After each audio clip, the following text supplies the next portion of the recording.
اما بعد، محترم عزیزوں، دوستوں اور بھائیوں، اللہ جل شانہ کا بہت بڑا کرم اور احسان ہوا کہ اوائل کتب حدیث کا یہ مختصر مجموعہ جو اوائل فضولیہ کے نام سے معروف ہے، اس میں 43 کتابوں کی ابتدائی روایتیں آپ کے سامنے سند متصل کے ساتھ پڑھی گئی اور آپ نے ان کو سنا۔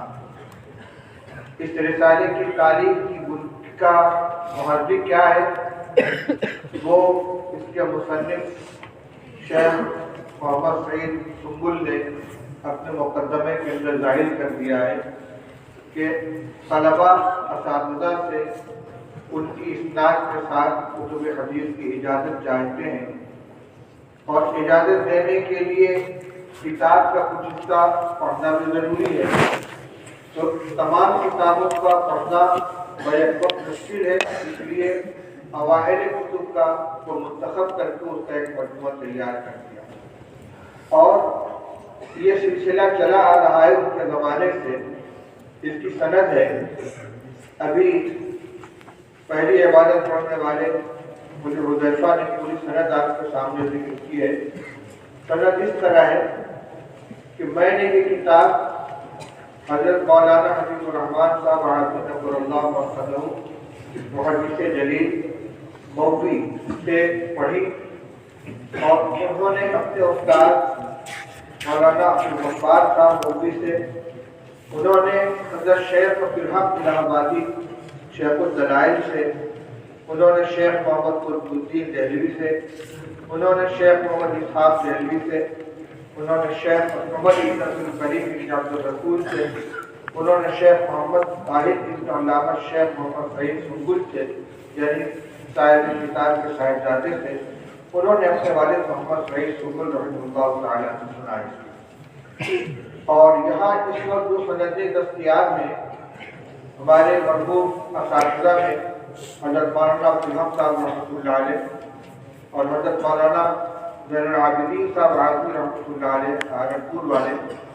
ان کی بھی یہی سند تھی۔ میں نے اور دارالعلوم دیوبند کے مرحوم استاد حضرت مولانا حبیب الرحمان صاحب جگدیش پوری، استاد حبیب دارالعلوم دیوبند، ہم دونوں نے بنارس میں مولانا حبیب الرحمان صاحب کی ایک مجلس کے اندر یہ کتاب پڑھی تھی۔ وہ علاج کے سلسلے میں بہت بنارس تشریف لائے ہوئے تھے، اور اپنے مخلص وحید حاجی عبدالعزیز صاحب کے مکان پر مقیم تھے، ان سے اجازت لے کر ہم دونوں پہنچ کے اس بچے میں بس ہم دونوں تھے۔ میں نے عبادت پڑھی اور حضرت شیخ مولانا حبیب الرحمان صاحب رحمۃ اللہ نے دونوں کو اجازت دی۔ وہ تاریخ مولانا حبیب الرحمان صاحب رحمۃ اللہ علیہ کے نسخے پر لکھی ہوئی تھی، لیکن میں نے تلاش کروایا جہاں جو کتابیں رکھی اس میں وہ رسالہ موجود نہیں ہے، شاید کہ صاحبزادگان اس کو لے گئے۔ یہ تقریباً سن 75 کا یہ واقعہ ہوگا، 1975 کا۔ ان سے ہمیں اجازت ملی ہے، اور اس کے پڑھنے کا مقصد ہی اجازت لینا اور دینا ہے۔ اس لیے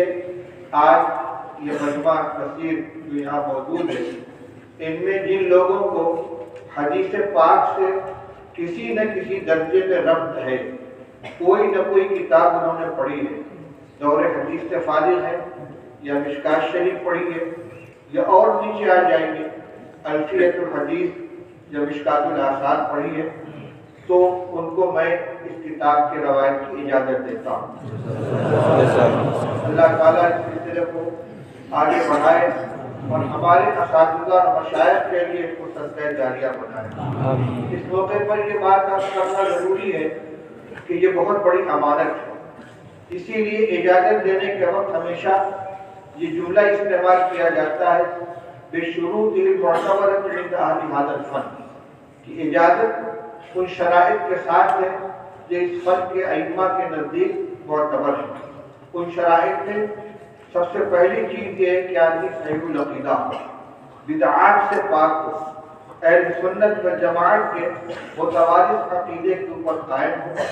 کبائر سے اجتناب کرنے والا ہو، شغائر کے احکام پر اصرار کرنے والا نہ ہو، اپنے ظاہر و باطن کو سنت مصطفی علیہ السلام کے مطابق ڈھالنے کی کوشش کرے، اور اعلیٰ درجہ یہ ہے کہ علم کی تعلیم و تعلم سے اشتغال کرتا ہوں۔ اگر حدیث پاک کے درس و تدریس کا سلسلہ ہے تو بہت اعلیٰ، ورنہ احادیث سے مستفاد ہونے والے علوم ہیں، فقہ ہے، اصول فقہ وغیرہ، ان سے تعلق رکھتا ہوں۔ میں آپ حضرات کو امید رکھتا ہوں کہ انشاءاللہ جو لوگ فارغ ہو چکے ہیں وہ، اور جن کی تعلیم کا سلسلہ ابھی باقی ہے، وہ لوگ بھی فارغ ہونے کے بعد اس امانت کو آگے پہنچانے کو اپنی ذمہ داری سمجھیں گے۔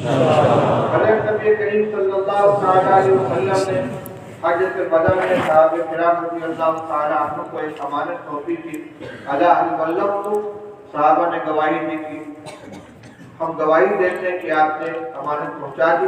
ساتھ میں فرمایا تعالیٰ کو مبلغ الشاہد الغائب، کہ جو حاضر ہے وہ غیر حاضر لوگوں تک اس امانت کو پہنچائے۔ بس اسی طریقے سے ان صحابہ کرام رضی اللہ تعالیٰ عنہ نے اپنے تلامذہ تک اس امانت کو پہنچایا، پھر وہ تلامذہ حاضر میں شامل ہو گئے، انہوں نے اپنے تلامذہ کو پہنچایا، حق حاصل کرنے والا شاہد بنا، اور جن تک پہنچایا کہ وہ غائبین میں سے تھے پھر شاہد کا کردار بن گئے۔ اس طرح یہ امانت ہم تک پہنچی ہے، اور سند حدیث کے اندر انتہا سے زیادہ اہمیت رکھتی ہے۔ چنانچہ آپ نے پڑھا لولا الاسناد لقال من شاء ما شاء، اگر اسناد ضروری نہ ہوتی تو جس کا جو جی چاہتا کہہ کر نبی کریم صلی اللہ علیہ وسلم منسوخ کر دیتا۔ اسی سند متصل کی کا اہتمام کرنے کے لیے اس رسالے کو اور اس طرح کی جو دوسری کتابیں ہیں ان کو پڑھا اور پڑھایا جاتا ہے۔ ہماری سند جو ہے مسلسل کی رسالے اوائل کی میں نے آپ کے سامنے بیان کر دی، شیخ سعید سنبل تک، اور شیخ سعید سنبل کے آگے کی سند رسالے کے اندر لکھی ہوئی ہے۔ اسی کے ساتھ ساتھ میں اپنے دیگر اساتذہ سے حاصل ہونے والی جو اجازتیں ہیں ان کی بھی اجازت دیتا ہوں۔ میں نے بخاری شریف حضرت مولانا فخر الدین صاحب رحمۃ اللہ علیہ سے پڑھی ہے مکمل،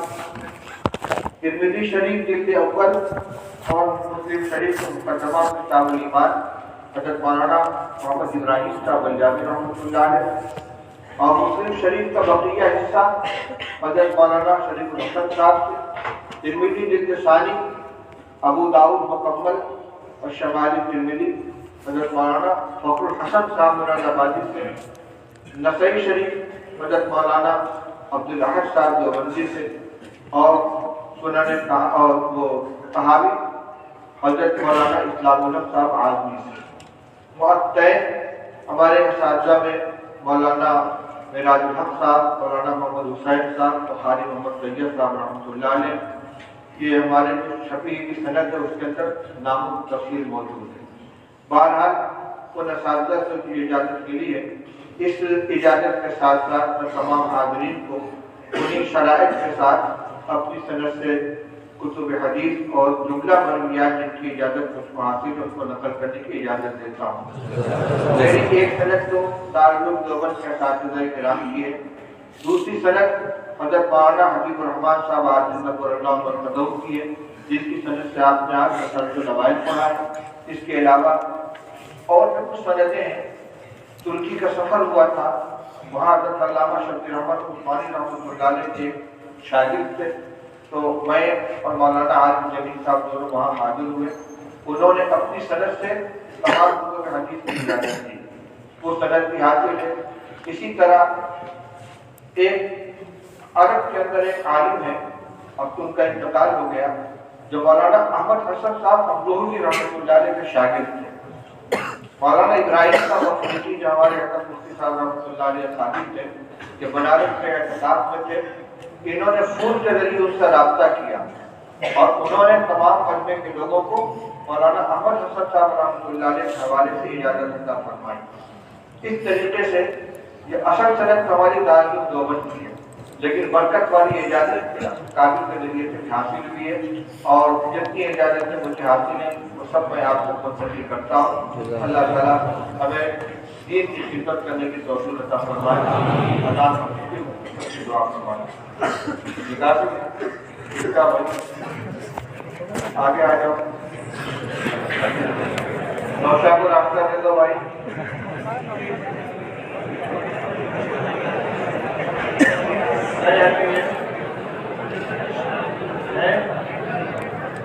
ختم بخاری کب ہے تمہارا؟ نہیں معلوم، اچھا ہمیں بھی نہیں